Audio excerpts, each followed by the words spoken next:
My husband brought his lawyer into the delivery room with him. I was lying in the hospital bed. My water had just broken an hour ago. I was terrified but excited to meet my baby. Then the door opened and my husband Andre walked in. Behind him was a man in a suit carrying a briefcase. I stared at them. Andre, who is that? That's my lawyer. He's going to wait outside. I did a double take. Your lawyer? Why is your lawyer here? I'm about to give birth. Andre didn't answer. He just smiled and told the man to wait in the hallway. Then he pulled a bag off his shoulder and started unpacking. 3 cameras. He set them up around the room. One pointed at my bed, one at the door, one at the monitors. Andre, what are you doing? Why do we need cameras? Just want to capture the moment. The nurse walked in. She looked at the cameras and then at me. She seemed uncomfortable. Andre leaned over to her. This is going to be the best day of my life. My wife's about to learn that choices have consequences. My heart dropped. What consequences? Andre, what are you talking about? What are you doing? He just smiled. You'll see. Andre, please. You're scaring me. He ignored me. Stepped outside to talk to his lawyer. I could hear them laughing in the hallway. A contraction hit. I gripped the bed rail and screamed. I thought back to how Andre had been acting strange my entire pregnancy. How he told his poker buddies I'd been sneaking around with my coworkers even though I'd taken maternity leave months ago. How he told his mother I had secrets at our baby shower, knowing damn well we had an open phone policy. He was pushing some weird cheating narrative for seemingly no reason. Then I remember one specific night from 2 weeks ago. Andre had pulled out a folder and slid it across the table. $10 million.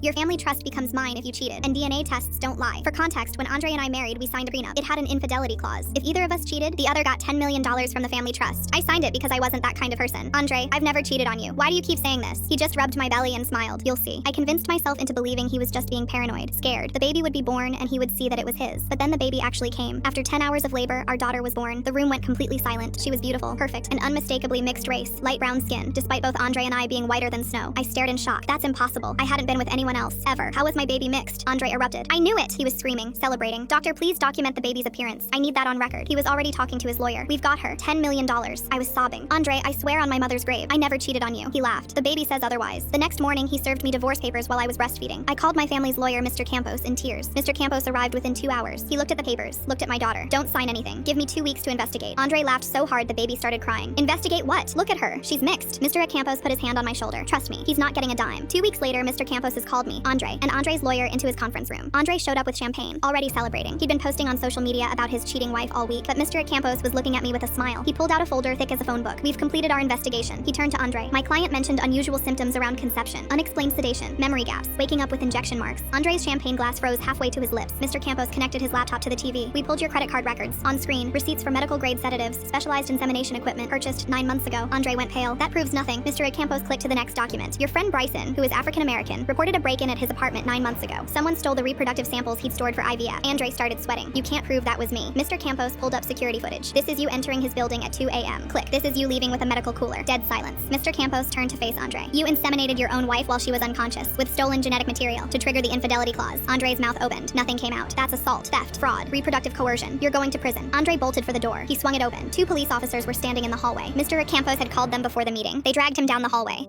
I watched from the window as they put him in the squad car.